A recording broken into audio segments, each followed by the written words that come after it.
굴방 청춘들의 본격 지역 민심 방송, 귤 까는 방송 귤팟입니다.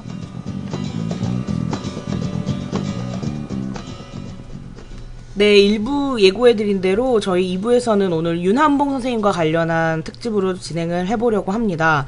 마침 지난주에 윤한봉 선생님이 돌아가신 지 10년이 돼서요. 10주기 추모식과 그리고 또 역사기행 프로그램들이 진행이 됐었는데요. 저는 마침 기회가 돼서 또 참석을 할 수 있게 된 어떤 기회가 있었습니다. 그리고 아마 아시는 것처럼 윤한봉 선생님과 관련해서 여기서 직간접적으로 또 관계 있으신 분들도 있는 걸로 알고 있어요. 그래서 오늘 과연 어디까지 우리가 다 이야기할 수 있을지 잘 모르겠으나 못 할 말이 있어요? 그럴 수도 있겠다는 생각이 들지만 인사해요. 네, 어쨌든 오늘 윤한봉 선생님 이야기 함께할 게스트 소개해드리도록 하겠습니다. 예, 광주바닥의 임씨입니다. 예, 이코입니다. 네, 빼빠입니다. 네, 한 장 맛있을 감자입니다. 매번 준비하나 봐. 네, 왼발입니다. 네, 반갑습니다. 오늘도 고생해주시는 육장도 함께하고 있고요. 오늘 윤한봉 선생님 이야기 한번 2부 때 진행해보도록 하겠습니다. 벌써 10년입니다. 아, 네, 지난 주말 10주기였잖아요. 네. 행사 있었는데 저는 못 갔는데 네. 빼빠님하고 가셨죠? 임씨도 임씨도 그날 얼굴 임씨도 봤어요. 네. 전 못 갔죠. 네. 저는 이번에 책이 이제 새로 나왔어요. 윤한봉 5.18 민주화운동 마지막 수배자라는 부제를 달고 이제 윤한봉 쌤 평전이 나왔는데 창비에서 나온 거 말씀하시죠? 네네네. 네. 이 평전에 대한 이야기 오늘 조금 나눠봤으면 좋겠다 네. 싶어요. 10주기이기도 하고. 근데 이제 일단 책 소개부터 하면 안재성이라고 하는 일단 뛰어난 작가가 네. 있었거든요. 그러니까 평전 전문적으로 쓰시는 경선 분이죠. 트로이카 그거 쓰신 거 네, 아니에요? 경성 네, 트로이카 맞아요. 쓰고 이현상 평정도 쓰셨고. 네네. 그러니까 1930년대 일제화 사회주의 운동의 가장 전문가죠. 네. 그리고 이제 소설로서도 저는 되게 재밌는 소설을 본 적이 있는데 그 연한행이라고 하는 소설이 또 소설로서는 저는 굉장히 재밌었거든요. 경성트라이카도 소설이기도 하고. 근데 거기 보면은 이렇게 전태일 문학상 심사위원으로 갔는데 그 심사 대상이 되는 작품이 있는데 자기가 모르는 30년대 40년대가 그려져 있는 거예요. 안재성 선생이 그 시절에 되게 전문가인데. 그래가지고 너무 신기해가지고 그 수상은 못했는데 메일로 연락을 했는데 네. 이 사람이 자기는 사실 북한 사람이라고. 어? 자기 아버지의 일기를 조금 각색해가지고 낸 거라고. 그래가지고 이제 그 메일을 보냈던 안재성 선생이 너무 놀랬던 그게 이제 서문에 있는 소설이거든요. 연한행 앞에 있는 내용이요. 그래가지고 몇 번 연락을 하다가 출판은 어렵겠다 싶어서 이렇게 보류해두고 있었는데 연락이 끊긴 거예요.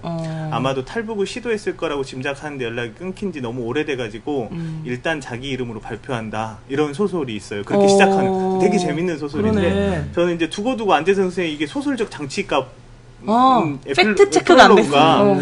근데 이제 뭐 소설 장치가 아니다 이렇게 얘기하고 있긴 한데 믿을 수가 있어요 소설가들. 그 안재성 선생님이 그 경성 트로이카 쓰실 때 네네. 이게 이제 1930년대 혁명적 사회주의 운동이라고 네. 이제 이재유라고 하는 그때 당시 전설적인 그렇죠. 사회주의 세 명이 운동가인데 이재유, 이현상, 김관술이었던가요? 이관술. 이관술. 네, 예, 이관술 이렇게 예. 이제 세 명 경성 트로이카라고 이제 해가지고 그 네네. 경성 꼼그룹이라고 하는 이제 네네. 사회주의 조직을 다루는 콤그룹, 소설인데 콤. 꼼이라고도 그러고 콤이라고도 그러고 그래요. 근데 요 이제 아까 이제 그게 얼만큼 사실이냐라고 이제 말하는 부분에 대해서 이제 연한행이라는 소설에 대해서는 저는 이제 잘 모르겠지만은 네. 우리 국내에 이재유 연구하신 분이 계세요. 김경일 선생님이라고. 김경일 선생. 네, 그래서 그분이 지금 한국학중앙연구원에 계시는데 예전에 90년대 이재유 연구라고 하는 책을 네. 쓰셨고 그쵸. 거기에 이제 자료들을 다 수집해 놓으셨고 그 자료를 안재성 선생님께 드려가지고 이제 안재성 선생님이 이제 그거를 실증적으로 보고 나서 소설을 쓰신 거기 때문에 일종의 전 소설이지만 물론 좀 르뽀 같다는 생각도 저도 많이 그렇게 들었어요. 생각 들었어요. 예, 예. 저는 경성 트로이카도 그렇고 연한행도 그렇고 근데 어쨌든 그렇게 사회주의 운동 계열에 되게 대단히 관심이 많고 전문적인 지식도 많고 그런 분위기도 한데요. 이번에 이제 윤한봉 선생 평전 쓰는 작업을 도맡으셔가지고 저는 사실은 쓰기 전부터 대단히 기대가 많았던 이 소식만 듣고도 기대가 네. 많았는데 이 서문에 보니까 안재성 선생, 윤한봉 선생 만난 적이 없다고 하더라고요. 그러니까요. 예. 예. 사실 이제 이렇게 삶의 이력으로 보면 언젠가 한 번쯤 스쳐 지나가는 인연 정도라도 있을 줄 알았는데 실제로는 그런 인연은 전혀 없으셨고 또 그렇기 때문에 되게 평전으로서 아주 건조하게 쓸 수 있지 않았을까. 근데 건조한 톤을 유지하려고는 했지만 굉장히 그러지 못한 평전이다 이런 느낌이 좀 들었거든요. 그게 제가 과정을 좀 아는데 윤한봉 선생님 평전을 맞아요. 임씨 여기 서문에 등장해요. 이 임씨가 그 임씨 맞아? 임씨가 도와줬다고 임뭐뭐 이렇게 등장해요. 임씨만 자꾸. 그래서 아는데. 저 안재선 선생이 네. 이걸 원래 쓸 생각을 하고 있었대요. 아 본인이. 독자적으로. 네. 네. 어떻게 계기가 뭐예요? 안재선 선생님 주변에 친구분들이 가까운 친구분들이 몇 분 계시는데 그분들이 윤한봉 선생님하고 직접적인 관계가 있는 사람들이었어요. 이게 바로 후배거나 뭐 같이 활동했던 사람들인데 그런 사람들이 주변에 가까이 지내니까 술 먹을 때마다 윤한봉 선생님 이야기하면서 막 울기도 하고 막 그랬대 후배들이. 그래서 이 사람 뭔 사람인가. 뭐 예수라고도 하고 막 뭐 호치민이라고도 하고 막 그랬다면서요. 네, 그런 이야기가 굉장히 많아가지고 궁금해했었고 좀 알아보니까 관심이 너무 많이 갔었던 거지. 그래서 이걸 자기가 개인적으로 쓰겠다라고 생각을 하고 있었는데 이번에 이제 이 합수 윤한봉 기념사업회에서 안재선 선생님한테 제안을 한 거죠. 써주시면 안 되겠냐 해가지고 이번에 작업이 진행된 걸로 알고 있어요. 그러고 보니까 뭐 연한행도 그렇고 경성트로이카도 그렇고 사실은 이제 돌아가신 분들이니까 네네. 작가 입장에서는 그 관계가 없을 거고 만나보지도 못했을 거고 당연하게 생각하는데 그 최근에 이제 사실 10년이라는 시간이 길지도 이제 전 좀 짧게 느껴지긴 하는데 그분과 전혀 연이 없었다라고 하는 것 자체가 뭔가 이유가 되지는 않을 것 같아요. 왜냐면 그러니까 이제 안재선 선생님이 쓰신 분들을 이렇게 좀 보면은 이렇게 평전이나 소설로 이렇게 형상화시킨 분들을 보면 기존에 역사적으로 주목받지 못했지만은 아주 격렬하게 저항했었던 시대에 그런 분들 위주로 계속 이렇게 그런 이제 작업을 하시는 것 같아요. 그래서 이재유 선생님도 그렇고 뭐 이현상 같은 경우도 마찬가지죠. 그렇죠. 이제 그다음에 이번에 이제 윤한봉 선생님까지 이렇게 오신 것 같아요. 그러니까 그 사람들과 이렇게 어찌 보면 안재성 작가가 이거를 쓰게 되면서 맥을 같이 한다고 해야 될까요? 굉장히 내적으로 중요했던 인물들이지만 우리 역사에서 별로 잘 다뤄지지 않고 있었던 인물들이라고 해야 될 것 같아요. 그래서 동시대인들 곁에서 봤던 동시대인들한테는 너무 소중하고 너무 뜨거운 이야기이지만 이제 역사에서는 좀 지워진 이야기, 이렇게 정치적으로 큰 포지션을 차지하지 못했기 때문에 그런 이야기들을 다시 돋보기를 대가지고 확대시키는 그런 역할을 했다고 이제 보여지는데요. 저는 이제 그 전에 윤한봉 선생님이 망명이라고 하는 본인 회고집을 한번 낸 적이 있고요. 그렇죠. 돌아가시고 나서 추모문집이 한번 나온 적이 있어요. 그래서 본인의 목소리로 자기 이야기를 한 게 하나, 그리고 또 이제 곁에 있는 사람들이 한 얘기가 하나 있는데 이번 평전은 이제 두 얘기가 거의 합쳐져 있다고 이제 생각하시면 될 것 같은데 굉장히 흥미로웠던 지점들은 윤한봉 선생이 이제 여기 윤한봉 선생님의 삶의 이력을 다시 브리핑하겠지만은 그 망명해서 미국에서 활동을 한 13년 동안 하세요. 근데 그곳에서 어떤 활동을 했는지 이렇게 피상적으로만 알았는데 이번 평전에서 거기에 대한 이야기들이 상세하게 나온 게 되게 흥미로웠고 또 한편으로는 이 평전에 이렇게 등장하는 시대 순서가 굉장히 재밌더라고요. 그래서 과연 르포 작가 혹은 이제 소설가 다운 구성이다. 시작 자체가 81년도 시애틀에서 시작을 해요. 그리고 이렇게 다시 80년으로 갔다가 죄송합니다. 뭔 경보가 울리고 있어요. 대단히 긴급한 상황이라서 울린 거 아닙니까? 예. 국민안전처에서 호우 경보가 발효됐습니다. 예. 네. 예, 고맙습니다. 네, 청취자 여러분. 지금 광주 호우경보가 발효되었습니다. 저희가 28일 월요일날. 네. 예. 위험 지역은 대피해 주시고 외출을 자제해 주시기 바랍니다. 예. 3층이니까 괜찮겠죠? 네, 저희는 괜찮습니다. 안전합니다. 예, 그런 식으로 이렇게 구성이 돼 있는데 처음에 저는 목차를 보고 조금 어지럽지 않을까 그런 생각이 있었는데 오히려 이렇게 따라가면서 되게 이렇게 무리 없이 잘 익힌다 그런 생각이 들어서 과연 작가적인 재능이 있구나 이렇게 되게 어찌 보면 한 사람에 대해서 평이하게 서술해야 됨에도 불구하고 그것의 구성만 바꾸면서 이렇게 익히는 몰입감을 호흡을, 이제 계속 늘려주는 식의 네. 장치인 거죠. 네, 그런 게 있구나 이런 생각을 했고 윤한봉 쌤에 대해서 이 평전 통해서 이제 알게 된 것들을 이제 몇 가지 소개해드리면 윤한봉 쌤 70년대 광주 지역 학생 운동권의 수계라는 표현이 제일 잘 어울리는 그런 무시무시한 인물이고요. 표현이다. 사실은 이제 48년생인데 그 방황하다가 대학도 좀 늦게 갔고 군대를 갔다 와서 네, 갔으니까 그러시더라고요. 한참 후배들하고 이렇게 대학을 다니셨더라고요. 그리고 이제 운동에도 별로 관심 없이 농대에 가서 자기는 이제 그 이제 고향에 가가지고 이제 농장을 일구고 살 꿈 정도를 꾸고 있는 사람이었는데 공부를 열심히 하고 있는 이제 유신 정권이 결국 윤한봉이라고 하는 인물을 이제 불러내게 된 과정이 이제 잘 그려져 있고요. 그러면서 이렇게 되게 오기나 결기가 굉장히 개인적인 캐릭터로 강한 인물이었던 것 같아요. 그래서 늦게 운동을 시작했는데도 불구하고 70년대 무려 3번이나 구속되는 인물이었고 굉장히 짧은 시간 안에 광주 운동권의 가장 중요한 지도자, 청년 지도자로 이렇게 우뚝 섰던 인물이기도 해요. 그래서 74년에 민청학년 사건으로 한번 가고 76년에 긴급조치 구호 위반, 79년도에 긴급조치 구호 위반 이렇게 갔거든요. 그리고 또 한편으로 굉장히 촉이 좋았던 인물이어가지고 그 운동권의 가장 중요한 뭐라고 해야 될까요? 지원도 하고 서로를 이렇게 묶어주는 그런 역할을 굉장히 조직의 귀재였다라고 알려져 있고 80년도 상황에서도 사실 윤한봉 선생님이 잡혔으면 80년 5.18을 윤한봉을 수괴로 삼아가지고 이렇게 사건을 조작했을 가능성이 굉장히 높은 걸 알고 윤한봉 선생을 광주 운동권 전체 조직 차원에서 또 이제 그 광주뿐만 아니라 운동 역량 전체를 위해서 윤한봉 선생은 반드시 피신해야 된다. 그렇지 않으면 윤한봉과 관련된 모든 인물들이 80년 5.18과 관련되어 가지고 다시 구속되고 뭐 이렇게 탄압받고 이런 해서 운동권 전체가 붕괴할 수 있다 이런 위기의식 속에서 윤한봉 선생님 사실은 이제 광주를 떠나지 않고 싶어 하셨던 측면도 있는데 그래서 이제 미국으로 이제 망명을 하는 거죠. 이제 미국으로 이제 망명을 하는데 배 밑바닥에서 화장실에서 35일 동안 거기 그 자리에서 이제 움직이지도 못하고 배를 타고 이제 망명을 하는 일화들이 이제 이 편전 속에서 되게 잘 구현돼 있어요. 적도를 2번인가 지나죠. 네. 그러니까 보면 저도 사실 윤한봉 선생님을 알게 된 시간이 최근 뭐 3년 안에 알게 됐는데 윤한봉이라고 하는 사람을 이야기를 살아온 삶을 들어보면 대단한 분이시잖아요.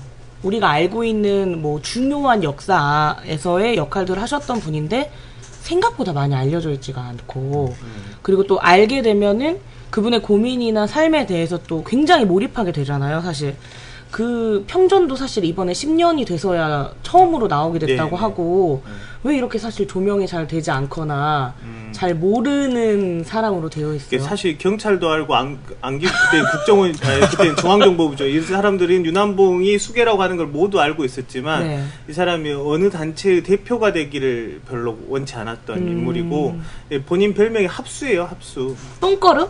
똥거름이라고 알려진 합수가 뭐냐면 이제 똥물하고 이제 깨끗한 물하고 이렇게 재래식 변소에 물이 다 합쳐지는 거예요. 그러니까 그 합수라고 본인이 스스로 얘기할 정도로 본인을 이렇게 낮췄는데 그것이 표현상으로만 낮춘 게 아니라 자신은 운동 역량에 있어서 늘 거름이 되고 싶었던 그런 인물이었고 그래서 이제 많은 조직에 관여했지만 윤한봉이 어떤 조직의 대표였다 이런 공식적인 역사에서 굉장히 약했던 인물이고 또 한국을 13년 떠나 있었던 게 가장 큰 이유였을 것 같아요. 그렇죠. 그다음에 이제 그 아까 이제 말씀드린 대로 이제 그 조직하고 운동하는 스타일의 문제 하나 있고 두 번째는 오랫동안 13년 동안 이제 미국에 계셨다는 게 있고 세 번째로 이제 예를 들 수 있는 게 사실 이제 그 김대중이라고 하는 정치인하고 불화가 있었죠. 있었기 때문에 그렇기 때문에 이제 오히려 그 광주 운동권 내에서도 이제 한때는 이렇게 배제 당하는 식의 이제 공격도 받고 비판도 받고. 윤한봉 선생이 81년도에 망명 떠나가지고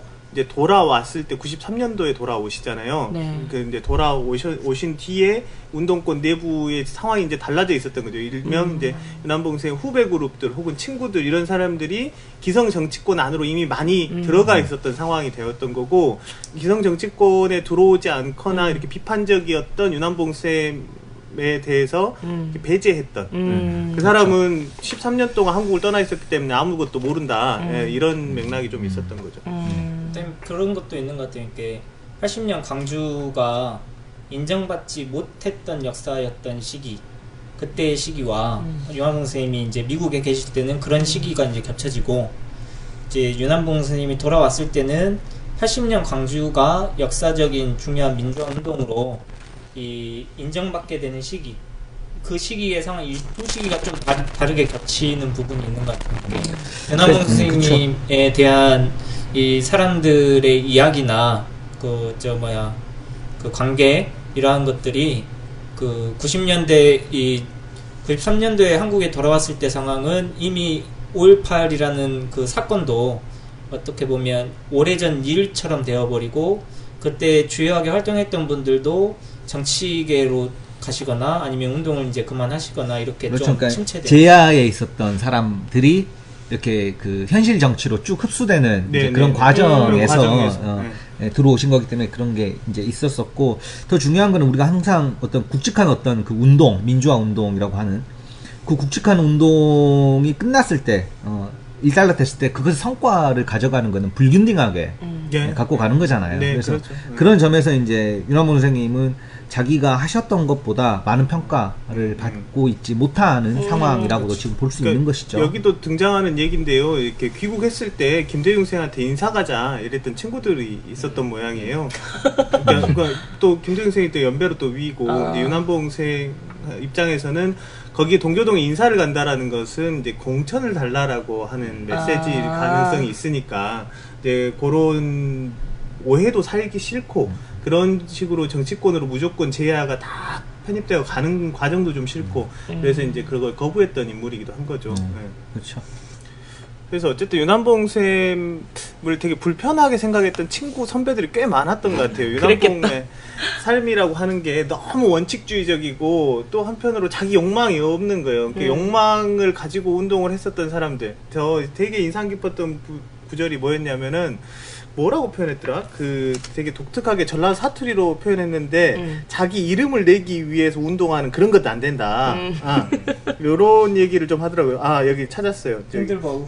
예, 밴들바우는 우리한테는 곰바우, 돌쇠 같은 사람이 필요하다. 그래서 이제 이게 되게 검열하기 어렵잖아요. 지금 현재 일을 기준으로만 보면 공공적으로 가치 있는 일을 하는데, 그 욕망은 공공적인 역할이 아니라 내 개인을 내세우고 싶은 그런 욕구들이 뒤섞이기도 하고, 그런 욕구들이 더 많은 사람도 분명하게 있잖아요. 밴들바우 같은 사람이 있단 말이에요. 근데 이제 밴들바우 같은 사람들 입장에서 그래도 나도 한다고 하는데 밴들바우 안 된다고 얘기하고, 또 본인이 그렇게 안 살아버리는 사람이 있으면 굉장히 불편한 거죠. 황석영 쌤도 이게 추천사라고 해야 되나요? 맨 뒤에 이제 그런 얘기 있었는데요. 합수는 원칙의 사내였고 그 때문에 모두가 불편해했다.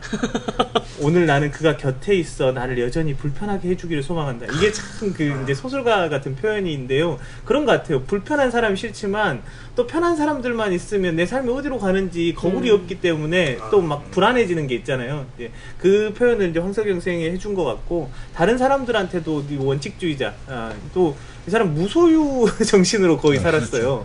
그래서 이제 황강호 쌤이 70년대 후반에 그 방 옮기는 거 도와주러 갔더니 가방 하나밖에 없더라는 거예요. 똥가방? 네, 근데 옆에 편집지 같은 게 있어서 봤더니 자기 가지고 있는 물건을 목록을 다 정리해놨다는 거예요.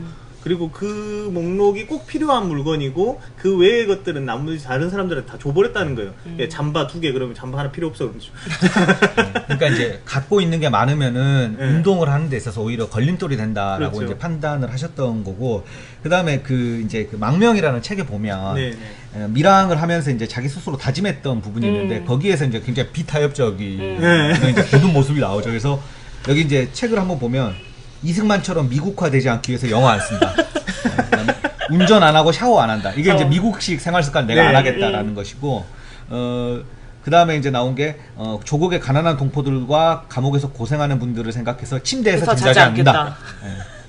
내가 그래서 침대에서 내가 잠을 안 자. 나도 침대 안 해. 침대가 없는 사람들의 이야기고, 그런 얘기는. 그 다음에 이제 그 조국에서 도피 생활할 때처럼 잠잘 때도 허리띠를 풀지 않고 그대로 잔다. 이런 것들이 있는 거죠. 이런 일화를 우리가 볼 수 있어요. 예전에 누가 그 어디를 향해서 세수하지 않는다, 고개 숙여 세수하지 않는 신채호가 신채호 선생님이 허리 굽히고 이제 세수 안 한다고 맞아. 그렇게 했었었죠. 근데 그게 그거예요. 그러니까 이분은 어찌됐든 평생 부채 의식을 가지고 있었던 게, 광주 5.18 때 광주에 못 계셨거든요. 예비검석을 피했죠. 다른 사람들은 5월 17일 밤 저녁에 예비검석이 있었고, 이제 그때 잡혀간 사람들도 많이 있고, 예비검석을 통해서 사실상 광주에 있는 이 민주화 운동을 하던 사람들은 많이 잡혀가요. 그러니까 항쟁을 이끌 사람들이 전혀 없는 상태가 5.18인 거예요. 이상하게. 근데 이제 그걸 사실상 가장 기대했고 준비했던 사람들은 그 사람들일 거 아니에요. 근데 어찌됐든 윤한봉 선생님 그때 그날 자기 집에서 안 자고 성기숙 교수의 집에서 잤던가 아무튼 다른 집에서 자고 있다가 예비 검색을 피했어요. 그리고 5.18이 나고 나서 이분은 밖에 나가 있다가 다시 들어오려고 노력했지만 중간에 들어왔었어요. 결국에는 사람들을 못 찾거든요. 왜냐면 이제 이 항쟁을 어떻게든 이끌어야 되는데 이끌 사람들이 잘 잡혀갖고 어떻게 선을 연결을 못 시켜. 그렇기 때문에 다시 이제 광주에서 나간 거죠.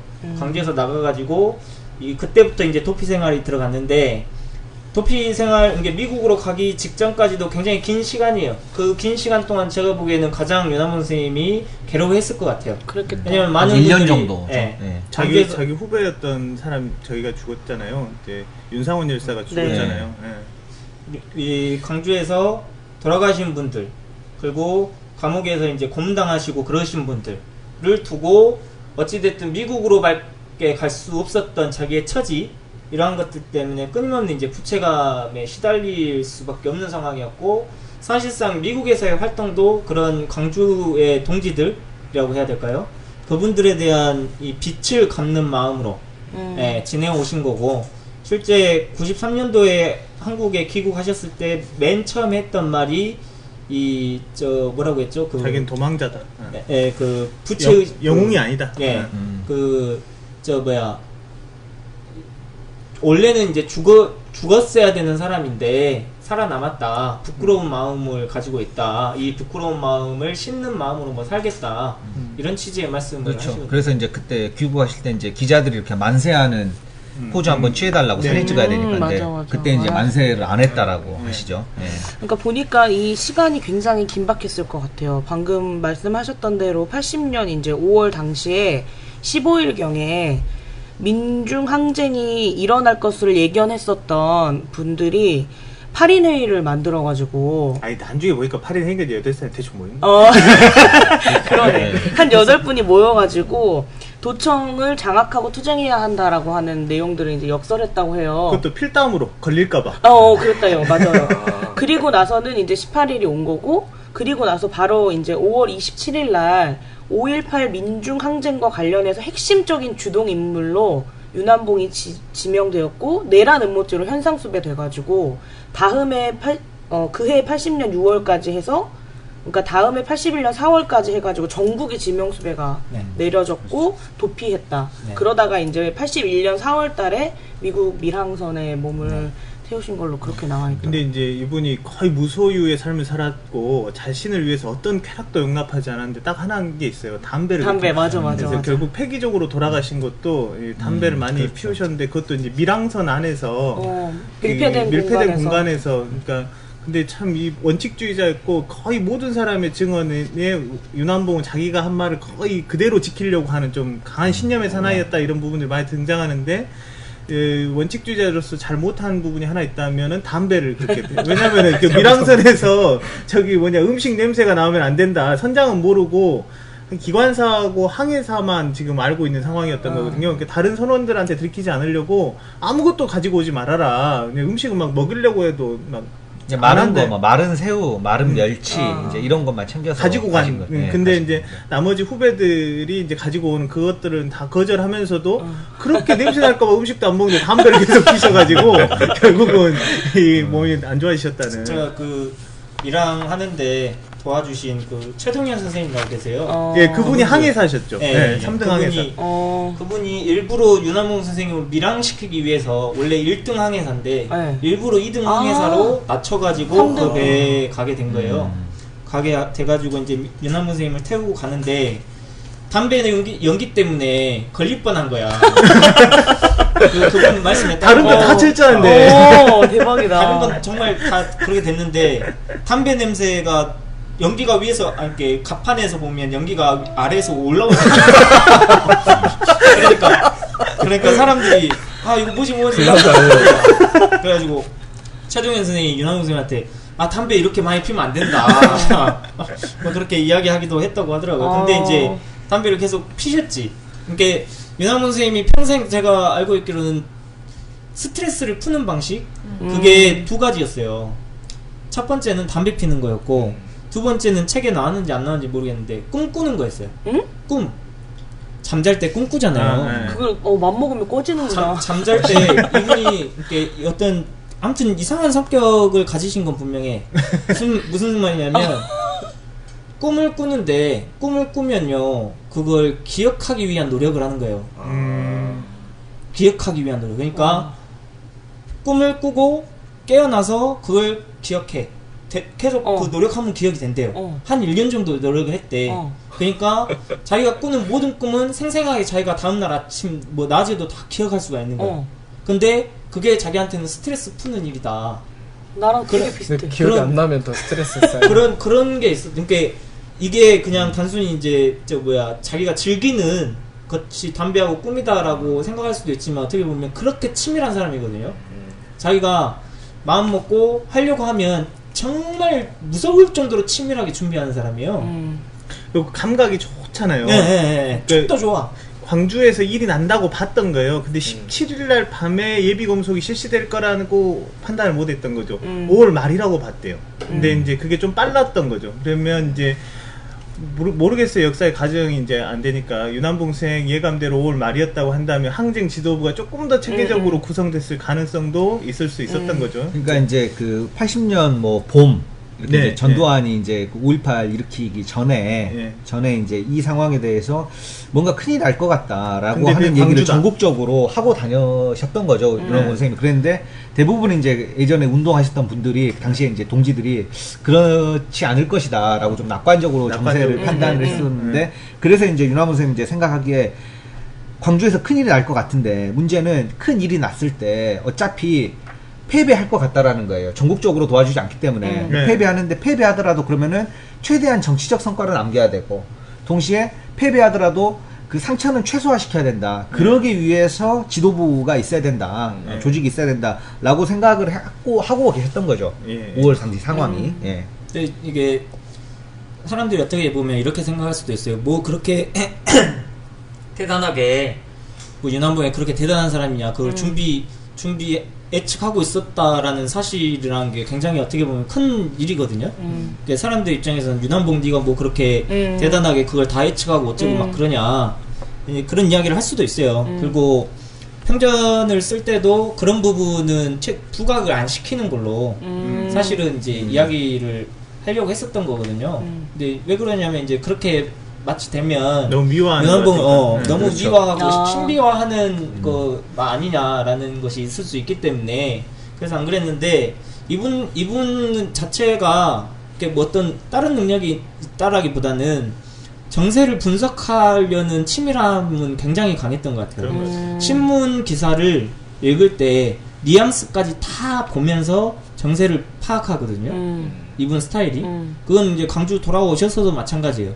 모든 신문을 스크랩하고 철저하게 형광펜 그으면서 왜 이 기자가 이 단어를 안 쓰고 이 단어를 썼을까? 그리고 이 단어를 썼는데 왜 뉘앙스는 이렇게 끝낼까? 라는 거 가지고 사실은 정세 분석을 이분은 하시는 거예요. 완전히 기사 쓸 때, 단어 쓸 때 그 뉘앙스 어떻게 계셨으면 제가 진짜 고민하면서 썼을 것 같아요. 아, 지금 고민 안 하고 있어요? 지금은 쓰죠. 이제 저는 주로 이제 이해 그 기사와 관련된 당사자들이 좀 제가 한번 명예훼손으로 고소당할 여기서 지금 말해? 그런 거를 좀 주의하는 편인데. 그리고 실제 부마항쟁 때 너무 이 사람은 궁금한 거야. 부마항쟁이 왜 일어났는지를 모르겠는 거예요. 그땐 감옥에 있었거든요. 그건 예측 못했다고 해야 돼요. 그래가지고 거기로 가요. 부산에 가서 이 사람들의 민심을 살펴본 거야. 아 이런 거구나 라고 광주로 돌아와서 그때 당시 이 전두환이가 그 계엄령 상황이 있었죠. 계엄령 상황이 있었는데 이 계엄령을 해제하는 국회가 곧 열릴 상황이었거든. 그렇기 때문에 어떤 사람들은 그건 해지될 거고 좋은 세상 올 거다라고 예측하는 사람들도 있지만 윤한봉 선생은 이제 부정적으로 본 거죠. 전두환 째가 무조건 무슨 일은 터지는데 다른 도시들 같은 경우에는 군인들이나 경찰이 제압하면 제압 당하는데 광주는 민심이 너무 안 좋다라는 거예요. 자기가 파악하기에. 그래서 항쟁으로 이어질 수도 있겠구나라는 생각을 하셨던 것 같아요. 제 생각에는. 그러니까 이분이 또 치밀했던 장면 중에 하나가 79년도에 난민전 사건, 네. 남조선 민족 해방 전선이라는 사건. 한국 70년대에는 되게 조작 간첩단 사건 혹은 네. 조작 조직 사건 이런 게 많은데 난민전은 사실은 조작이 아니에요. 그 사람들은 실제로 무장 항쟁을 통해 가지고 이 전복을 꾀했던 물론 이제 몽상가들이긴 했지만 그러했던 조직이었는데 난민전이라고 하는 조직이 당연히 이제 광주 윤한봉에게 접근을 한 거예요. 근데 비밀 조직인데 너 들어와 주라, 광주 총책으로 들어와 주라 이런 제안이 오니까 기다려라 그러더니 바로 서울을 갔다는 거예요. 그래가지고 요 비밀 조직이 활동하고 있다는데 뭐냐 몇 사람한테 물어보니까 몇 시간 만에 자기한테 이 조직 강령이 들어오더래요. 그래서 이제 광주로 돌아가서 후배들한테 다 얘기했대요. 이 조직은 안 되는 조직이니까 들어가지 말아라. 어떻게 비밀 조직이라는데 내 손에 그렇죠. 당일날 강령이 들어올 수가 있냐. 이 조직은 깨지게 돼 있다. 그런데 이제 뭐 그래서 이제 광주에 은근히 난민전으로 이제 김남주 들어간 사람이 별로 없는데 김남주 시인이 들어갔죠. 근데 김남주 시인이 윤한봉 선생하고 제일 가까운 인물 중에 하나인데 김남주 시인이 그 말 안 하고 있었을까 혼자 비밀 조직이라고 저는 가끔 궁금하더라고요. 그러네. 그 부분에 대해서 의문이 안 풀리니까. 그래서 이제 김남주 시인은 그랬을 수도 있을 것 같아. 비밀 조직원이니까 한봉이 형한테도 얘기를 안 해. 김남주 선생님이 더 형이긴 해요. 근데 윤한봉 씨한테도 얘기 안 해야지. 이렇게 생각하고 있었을까? 저는 궁금하긴 해요. 어쨌든 난민전으로 이제 감옥 간 사람이 광주에 굉장히 적어요. 그렇죠. 그때 이제 윤한봉 선생님의 이게 당시의 상황으로 보면 실제 당시 70년대 중반 후반 때까지는 광주의 한국 사회의 민주화 운동은 서울하고 광주가 중심이었던 것 같아요. 네. 그 광주가 이 중요한 축 중에 하나인데 민청학년 사건을 그렇죠. 계기로 그렇죠. 그렇게 되죠. 그 사건을 계기로 그렇게 됐는데 거기에서 이제 광주에서 주도적으로 여러 가지 계획을 세우고 조직적으로 준비를 하는 역할을 한 사람이 사실은 윤한봉 선생님이었던 거고 그래서 80년대 때 5.18 터지고 나서 수계는 윤한봉이다 라는 이야기가 나왔던 거고 이렇게 되는 거야. 근데 저는 읽으면서 윤한봉 선생님은 그런 종류의 피해의식이 없었던 것처럼 느껴져요. 그러니까 뭐냐면 이렇게 하다 보면 자기가 수괴가 되고 그러면 나만 고생하는 것 같고 나만 위험 속에 있는 것 같고 나는 거기에 대한 보상을 못 받는 것 같고 그런 마음이 생기기가 되게 쉽거든요. 쫓겨다니고 고문받고 하면은 사람이 약해지잖아요, 마음이. 근데 그런 부분이 되게 없었던 것 같아요. 그래서 그 보면 인상적인 게 어려운 사람들을 계속 이렇게 도와줘요. 같이 운동하다가 힘들어졌던 사람들을 도와주는 거예요. 이렇게 이론가이기도 했고 또 굉장히 치밀한 실천가였는데 굉장히 따뜻한 사람이었다고 모두 기억하더라고요. 이제 윤한봉 선생님 하신 말씀이 동지는 유무상통이다. 네, 그 얘기를 항상 하신 거죠. 그러니까 이제 있으면 있는 놈이 내고 없으면 없는 대로 또 간다. 이제 라는 이제 그 사람을 대하는 방식, 동지를 대하는 방식 때문에 이제 그런 게 있고 저희가 조금 이제 얘기를 해봐야 될 게 저는 이제 윤한봉 선생님을 생각하면 항상 이제 드는 생각이 왜 이렇게 계속 주목을 하지 않는가? 한국 사회는 왜 윤한봉에 대해서 주목을 하지 않는가? 특히 광주 역시도 마찬가지라는 거죠. 그 이유는 이제 아까도 우리가 잠깐 나왔습니다만은 이제 DJ하고 김대중하고 이제 문제인데 그럼 도대체 이제 저희가 이제 DJ랑 사이가 안 좋았다라는 얘기만 앞에서 살짝 하고 넘어갔는데 이제 도대체 왜 안 좋았느냐라고 하는 거에 대해서 좀 얘기를 해봐야 될 것 같아요. 맞아요. 그래서 궁금해요. 네, 첫 번째는 DJ와 5.18에 대한 인식이 좀 달랐다는 거죠. 네, 그래서 그 DJ 제가 그 망명이란 책을 한 구절 이렇게 얘기를 하시면은 윤한봉 선생님이 그 미국에 이제 계실 때 82년 12월 달에 DJ가 이제 방문을 했어요. 미국으로요? 미국으로 방문해가지고 연설을 하죠. 이제 교포들 앞에서 연설을 하는데 이 책에 따르면 이제 DJ가 이렇게 말한 거죠. 5.18은 그러니까 DJ 김대중이 잡혀가자 분노한 광주 시민들이 일으켰다는 그런 말을 했다. 그래서 윤한봉 선생님이 이걸 듣고 나서 붕괴를 했다. 그리고 강연자는 박차고 나오고 변하지 않았다. 과대망상증이 심하다. 왕자병이다. 그래서 5월 영령들이 자신을 위해서 자신의 석방을 위해서 그렇게 싸우다 죽었단 말이냐라고 얘기를 했다라는 거죠. 그러니까 사실 이제 미국에서 망명 생활을 쭉 했던 그 경험이라고 하는 거는 사실은 이제 5.18에 관련된 거 때문에 예, 그 부채의식을 가지고 계속 하셨다는 거예요. 네, 네, 네. 그랬는데도 불구하고 이제 DJ 와가지고 이제 나 때문에 다 된 것처럼 말을 그러네. 했다라고 하는 거에 대해서 분노를 했었고, 두 번째는 그 교포 사회에서 이제 운동을 할 때도 이 미국에 있는 교포 사회들도 이렇게 여러 가지 그 계열이 있는 거죠. 그룹으로 네. 이제 분열되어 있었는데, 특히 이제 DJ의 지지자들이 지나치게 맹목적으로 DJ를 지지를 하고, 심지어 이제 윤환봉 선생한테 뭐 공산주의자다, 내지는 북한에 다녀왔다, 라는 식의 이제 모함을 했다라는 거죠. 예. 근데 이런 데서 이제 계속 노선이나 조직적으로 대립을 할 수밖에 없었다는 거예요. 예. 그리고 마지막으로는 이제 그 진보정당 운동에 결국에 이제 나중에 진정출에 네. 참여를 하시잖아요. 근데 예. 이 과정에서도 이제 DJ의 지지자들이 윤환봉 선생한테 진보정당은 나중에 해라, 예, 라고 했기 때문에 여러 가지 노선적으로 많이 갈등을 겪을 수밖에 없었다는 거예요. 그리고 윤환봉 선생 입장에서는 저는 그런 것 같아요. 그러니까 DJ에 대한 나름의 어떤 그 불만 이라고 하는 건 굉장히 좀 커다랗게 갖고 계셨다. 바로 이제 이런 부분 때문에 또 광주하면 또 DJ 아닙니까?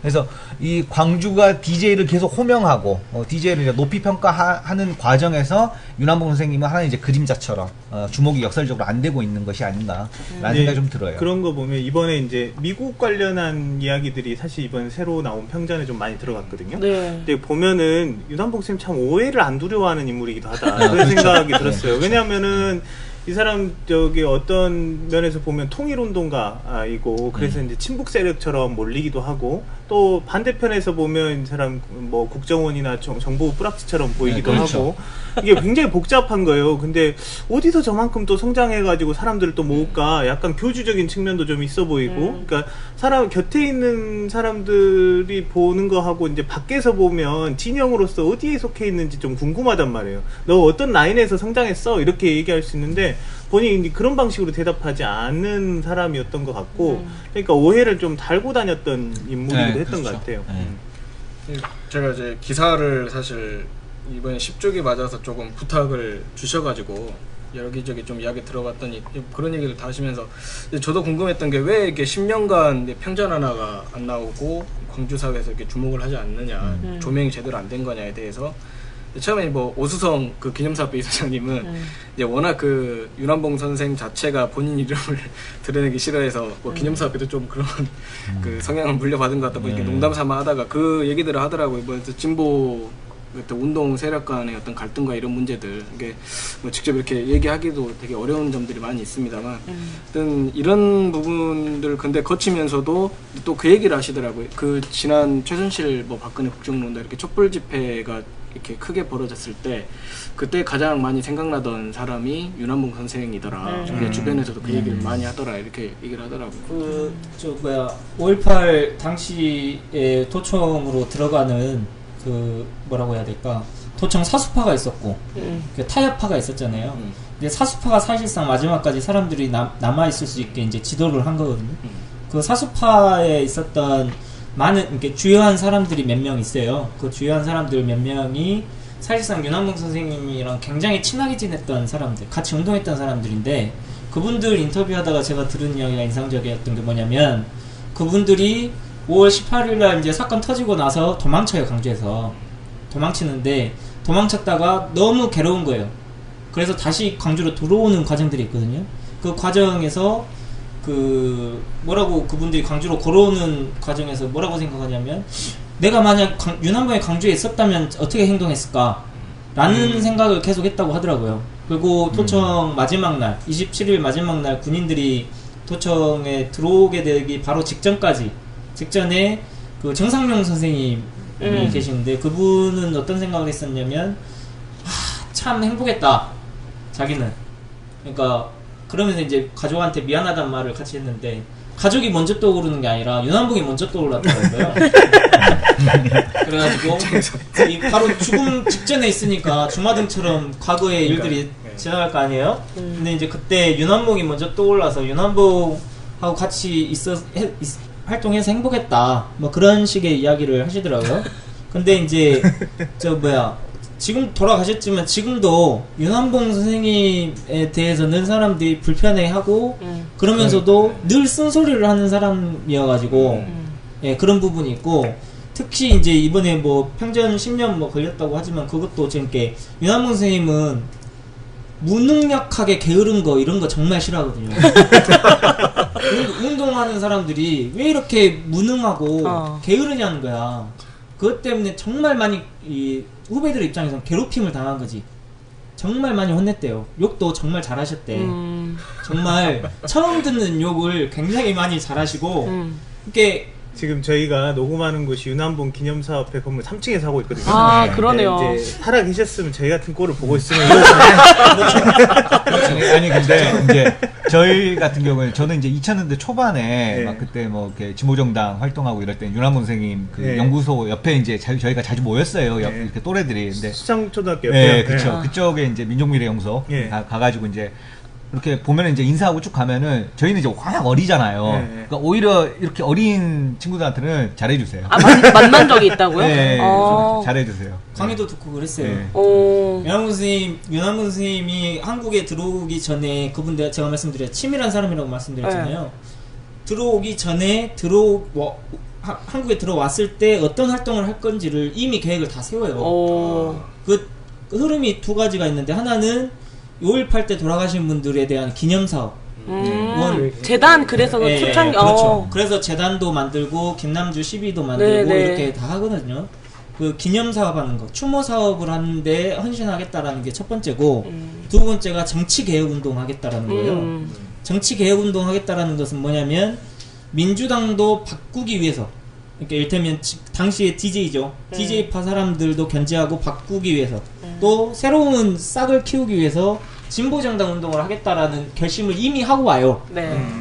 그래서 광주에서 뭐 당시에 진보정당 추진위원회라고 진정추라고 그렇게 활동하는 사람들이 광주에 있었잖아요. 그 시기가 DJ가 집권하기 전. 그렇죠. 직전이죠. 그 직전이죠. 그때니까. 93년도 시기니까. 김영삼 그 시기에 이 사람들이 윤한봉 선생님을 따로 챙겨서 윤한봉 선생님이 이 후배들을 챙겨준 게 아니라 이미 진보정당 운동을 할 생각을 하고 있었기 때문에 이 사람들을 챙긴 거죠. 그래서 이제 민족문제연구소 사무실 바로 옆에 민주노동당 광주 시당 사무실이 있었어요.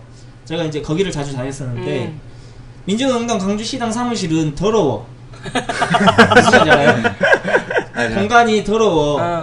그럴 수밖에 없죠. 바쁘기도 할 거고 뭐 여러 가지 행사하는데 집기들 많이 있을 거고 그럴 거 아니에요? 더러워. 담배 피고 막 그러니까 더러워. 근데 윤한봉 선생님 사무실은요 너무 깨끗해. 이게 들어간 사람이 부담스러울 정도로 깨끗해. 아이 그게 불편하지. 얘기만 들어도 불편해. 나같이 더럽게 사는 사람.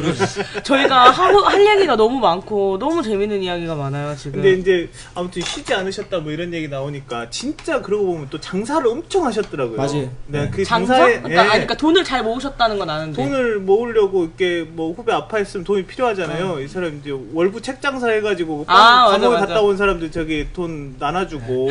이게 70년대 후반인데.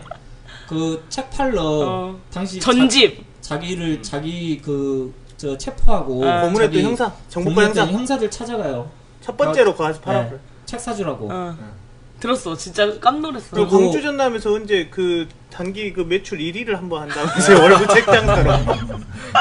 그리고 자기 친구들 꼰지른 교수들 찾아가서 팔아주라고. 당신들 때문에 대단한 배보다. 당신들 때문에 친구들이 감옥 갔으니 당신들이 이 사람들 생계 챙겨줘야 되는 거 아니냐. 그래갖고 책 그렇게 팔아요. 대단한 배보다. 미국에서도 엄청 그런 일종의 바자회 행사들을 많이 해가지고 판화나 홍성남 화백의 판화 뭐 이런 거 유명하잖아요. 그래서 그걸로 이제 민족학교 자금도 쓰고 한천년 자금도 쓰고 또 한국에도 보내고 그랬는데 이제 그 사람들 증언에 따르면 5만 거를 팔아야 됐다는 거예요, 진짜. 그래서 믹스테이프도 만들었어요.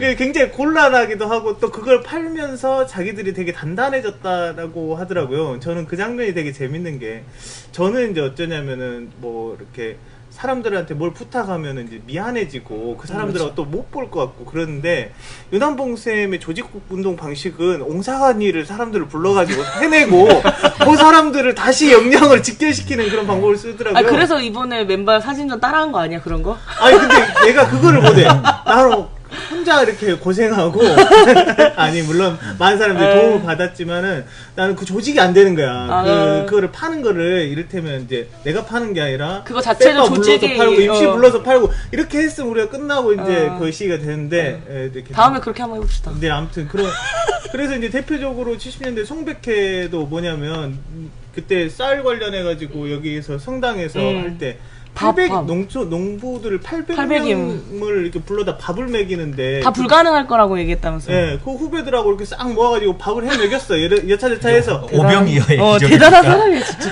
아니 원래 이제 밑에서 이제 농민운동 하시는 분들은 카톨릭 농민회에서는 밥해줄 식당 알아봐주라 그랬는데 뭔 돈 아깝게 식당이냐고 내가 밥해줄게 그래가지고 소시랑 빌려가지고 이제 밥을 했어.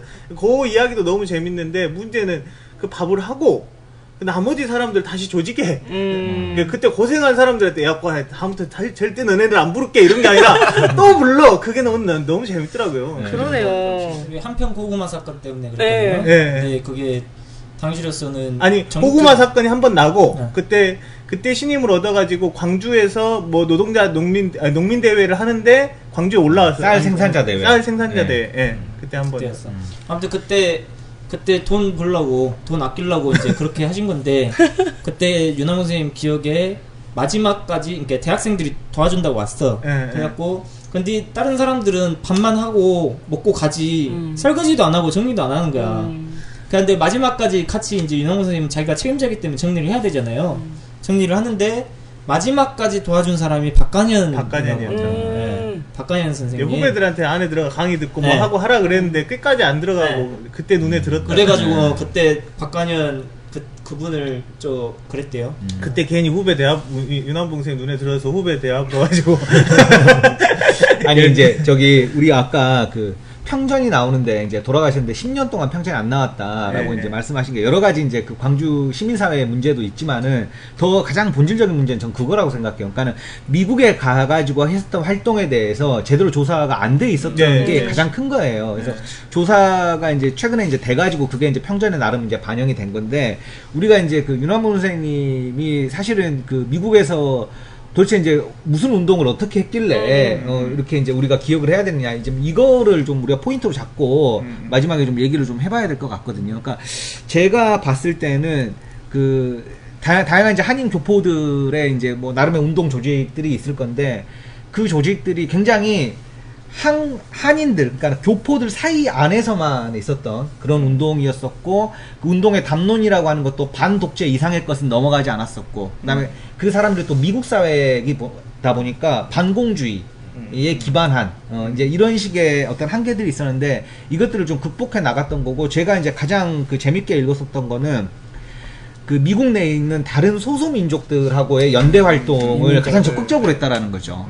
그런 부분이 사실은 이제 미국 내에서 한인 운동이라고 하는 걸 한번 업그레이드 시켰던 거고, 또 그런 역량을 바탕으로 사실 이제 미국에서 이제 유엔 상대로 단식 투쟁까지 하고 최초로 이러했던 이제 모습들이 있는 거죠. 예. 그러니까 그게 잘 안 알려져서 사실은 그거는 사실 광주에서 윤한봉 선생님과 친하게 지냈던 사람들 이제 있잖아요. 그 사람들도 몰라요. 그 미국에서의 활동의 실체를 그분들도 모를 수밖에 없죠. 모를 수밖에 없지. 근데 이번에 가장 많이 책에 담긴 거 아니에요? 이 내용. 이번에 그나마 안재성 작가하고 안재성 작가가 미국에 가서 한 2주 정도 머물면서 시카고, LA, 뭐 워싱턴 다 돌아가지고 전체 집담회 한번 하고 개별적 인터뷰도 하고 그래가지고 그게 자료가 많이 모여졌거든요. 그걸 기반으로 이제 해서 이제 안재성 스님이 쓰셨는데 이 13년 동안의 활동은 정말 놀라웠거든요. 이렇게 사람들은 미국만 있다고 생각하는데 미국만 있었던 게 아니에요. 일본도 있고 동남아 지역에도 있고 또 유럽에도 있어요. 유럽에도 있고 이 유럽에서도 활동을 준비하고 구체적인 계획도 세우고 자금까지도 마련해가지고 이렇게 하거든요. 그러니까 어떻게 보면 전 세계적인 라인을 형성하려고, 이렇게 네트워크를 만들려고 굉장히 노력하셨죠. 네. 누구죠? 예전에 저기 문화재청장에 있었던 유홍준 선생이 민청학년 같은 사건으로 감옥에 가요. 빵 동기죠. 빵동기라고. 그 전에는 이제 만난 적이 없고 또 거기도 네. 감옥에서 이제 통방을 유홍준 선생 열심히 하고 윤한봉 선생 그때 다 명상하고 그랬다는 거예요.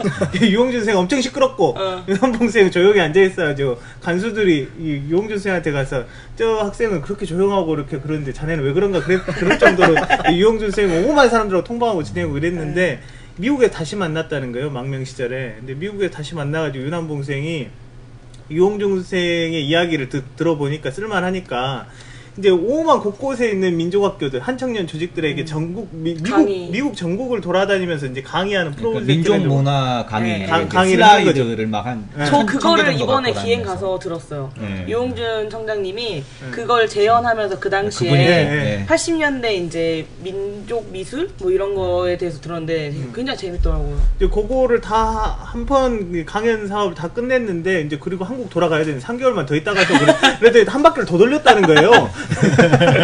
그러더니 이제 그것도 끝나고 가려 그러니까 이제 유홍준 선생이 이제 흑인들이 했던 벽화라든지 이런 것들에 이제 관심이 있으니까 또 다시 붙잡더니 그러면 이제 이건 강연료라고 생각하고 멕시코랑 이렇게 있었던 이제 아즈텍 벽화든 이런 것들을 이렇게 싹 보고 가라고 그 강연료라고 생각하고 또 돌았다는 거예요. 그러니까 집요하게 사람을 안 보내고 오면 이제 조직의 블랙홀. 조직의 블랙홀. 아 너무 생각보다 할 얘기가 많네요. 재밌기도 하고. 아 근데 이제 저는 그 이 평전 망명 이거 보면서 이제 딱 들었던 생각이 김남주 시인하고가 아주 대비되는 모습으로 생각이 많이 되더라고요. 그러니까 두 분이 친구잖아요. 한 명은 감옥에 갇혀가지고 계속 시를 쓰는 거고 한 명은 조국에 못 들어오면서 계속 조직을 하고 다니는 거잖아요. 전 세계적으로. 그래서 이런 부분하고도 좀 생각을 해보니까 그러니까 각자의 위치에서 참 그 시대가 그 시대가 그렇게 암울했다라는 생각도 많이 들더라고요. 그리고 또 이제 황가우 선생이 언제 그런 얘기 했는데 자기는 그때 광주 운동권 후진적이었다고 70년대 후반에 생각했다는 거예요. 왜냐하면 운동이 분화되지 않고 다 모여갖고 형동생하고 그러니까 형동생 하는 문화가 싫었다는 거예요. 근데 생각해보니까 그 문화가 굉장히 강한 힘을 가지고 있더라 이런 회고를 한 적이 있거든요. 근데 그 중심에 이제 윤한봉이 있었는데 윤한봉은 그러니까 노동운동가도 아니고 통일운동가도 아니고 환경운동가도 아니었는데 환경운동 조직하고 노동운동 조직하고 이 모두를 만나고 살았던 거예요. 여성운동 조직까지도. 그래서 이제 노동운동 하는 후배들도 지원하고 환경운동 뭐 이렇게 할 수 있는 그런, 근데 그 사람들이 다 모일 수 있었다는 거예요. 본인이 뭐라고 하냐면, 그 좋은 사람들은 만나고 살아야 된다. 그런 얘기 하는데 저는 굉장히 좀 그랬어요. 저는 이렇게 사실 편협해가지고 조금만 좀 달라도 안 만나보려고 그러는데 좋은 사람들은 만나야 된다. 그 이유가 누가 뭔가 필요했을 때 가장 적절하게 소개해 줄 수 있다. 그런 얘기를 하더라고요. 그래서 참 되게 큰 울림이 있는 말이었고 그랬기 때문에 광주라고 하는 공간이 굉장히 독특하게 서로 연계된 흐름 속에서 성장해 올 수 있지 않았을까 그런 것도 좀 느꼈어요. 네. 거의 자취방 공동체라고요. 자취방. 네. 박기순 그 선생도 그때 그 자취방에서 다 만난 분들이고. 근데 저는 이번에 평전 때 그거 사실 처음 알았어요. 박기순 선생 돌아가시는 날 윤한봉 선생이 거기서 잤더만요. 네. 저는 그 사실은 처음 알았어요. 원래 그게 약간 좀 우연한 것들이 몇 개 겹쳐요. 겹치더만요. 네, 막 부부싸움 해가지고 뭐 이런저런 이야기가 있는데 어찌됐든 윤한봉 쌤하고 박기순 쌤은 서로 이제 여러 가지로 같이 준비하던 잘 친한 친구였던 걸로. 그게 이제 관계도 사돈이죠. 네네. 박기순 쌤의 오빠가 박형선이고 박형선 선생이 윤한봉 선생 여동생하고 결혼을 해가지고 살고 있었으니까요. 그거 재밌어요. 그 두 분 친구 사이인데 그 두 분 친구 사이가 좀 재밌어요. 그러니까 이분들이 처음에 전남대에서 운동 시작할 때 돈이 없잖아요. 돈이 없으니까 어떻게 했냐면 화투 치러 가죠. 박형선 그분이 욕을 잘 치는 거야. 주먹도 세고 잘 쳐. 그래가지고 화투 쳐가지고 딴 돈으로 서울을 가요. 선전도 하고 막 이렇게 하는 거예요. 저희가 원래 오늘 일부를 특집을 통해서 이렇게 윤한봉 선생님 10주기를 좀 그려보려고 했는데 생각보다 이야기가 너무 많고 사실은 지금 사회의 변화나 뭐 운동을 고민하는 우리들에게 던지는 고민거리도 많아서 그 다음 주에도 기회를 꼭 만들어서 이야기를 좀 더 전해드리는 걸로 네, 정도는 좀 해야 될 것 같아요. 네. 아, 너무 재밌는 이야기가 많고 시간이 금방 가네요. 네. 그래서 다음 주에 또 한번 윤하모 선생님 이야기와 또 광주에서의 운동 이런 이야기를 더 전해드릴 수 있을 것 같고요. 그 마침 그 책 궁금하시는 분들이 있을 것 같아서 소개를 좀 해드리려고 합니다. 그 창비라고 하는 출판사에서 이번에 나온 책이고요. 제목은 5.18 민주화 운동 마지막 수배자 윤한봉이라는 이름으로 출판이 되었습니다. 안재성 작가가 지었고요. 가격은 18,000원인데 그 지금 합수 윤한봉 기념사업회에 연락을 주시면 이 그림을 제가 알기로는 홍성남 화백님이 그린 그림으로 알고 있어요. 네네. 이 그림이 예쁘게 박혀있는 그 에코백에 그 윤하모 선생님 책과 그리고 추모 문집 그리고 망명이라고 하는 회고록까지 해서 2만 원이라고 하는 가격에 판매가 되고 있는 것을 알고 있는데요. 그냥 알라딘에 샀는데. 네. 그래서 이렇게 한꺼번에 윤한봉 선생님 전기들을 마련하실 수 있는 계기가 있으니까요. 그 포털 사이트의 합수 윤한봉 기념사업회 또는 전화번호 512-0527 062-512-0527 번호가 또 예사롭지 않네요. 0527 이 번호로 연락을 주시면 그 지금 저희가 말씀드렸었던 내용들이 듬뿍 담겨있는 윤한봉 선생님 관련된 책 3권과 에코백을 받아보실 수 있습니다. 또는 저희 팟캐스트 팟빵을 통해서 문의해 주셔도 좋을 것 같고요. 저희도 다음 주에 좀 이야기를 더 전해드릴 수 있으면 좋겠다는 생각이 듭니다. 마지막으로 저희의 코너 준비된 그 맨발의 밥집 네, 소개를 드리고 마무리해야 될 것 같은데요. 오늘 여기 계신 분들은 잘 알 것 같긴 한데요. 네. 저희 육회 비빔밥집 하나 소개할까요? 혹시 거기?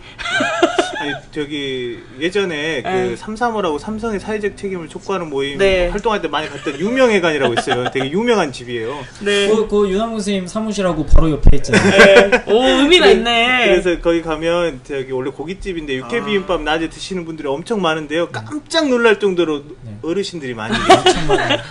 그래서 내가 어떤 느낌이 들냐면 젊은 것들은 아무 쓸데가 없구나. 어르신들이 있는 곳이 진짜 맛있는 곳이다. 맞아. 진짜 깜짝 놀라게도 어르신들이 엄청 많아요. 좋습니다. 제가 그 집 그 주인집 딸내미하고 어떤 연애 사건이 하나 이거는 이거 명예훼손 각 아닙니까? 명예훼손 유명해가 한번 가봤는데 몇째 딸인지 안 밝혔으니까 사랑 설레가 있는 거죠. 딸이 하나밖에 없어. 그렇게 특정을 알고 싶을까? 네. 그 저희 다음 주 방송 못하면 다 임시 명예훼손권인 걸로. 유명회관에 가면 비빔밥 줬는데 비빔밥에 반찬으로 육회를 조금 더 주고요. 그다음에 토화젓을 줘요. 토화젓을 넣어서 꼭 드시면 더 맛있고요. 그리고 마지막으로는 그 된장국 그 고기를 된장 따로 팔았으면 좋겠어요. 사실은 나 그게 진짜 맛있더라고요. 맛있어요. 네, 오늘도 맛있는 또 유명회관의 육회 비빔밥을 먹으러 가도록 하겠습니다. 오늘 준비한 2부 소식은 여기까지 마무리를 하고요. 저희 팟캐스트 팟빵을 통해서 귤 까는 방송 만나실 수 있습니다. 귤 또는 귤팟을 검색하시면 되고요. 들어와 주셨을 때 스트리밍보다는 다운로드 그리고 좋아요 버튼 그리고 구독하기 버튼 눌러주시면 좋겠습니다. 후원금 간간히 보내주시는 분들이 있는데요. 큰 도움이 되고 있습니다.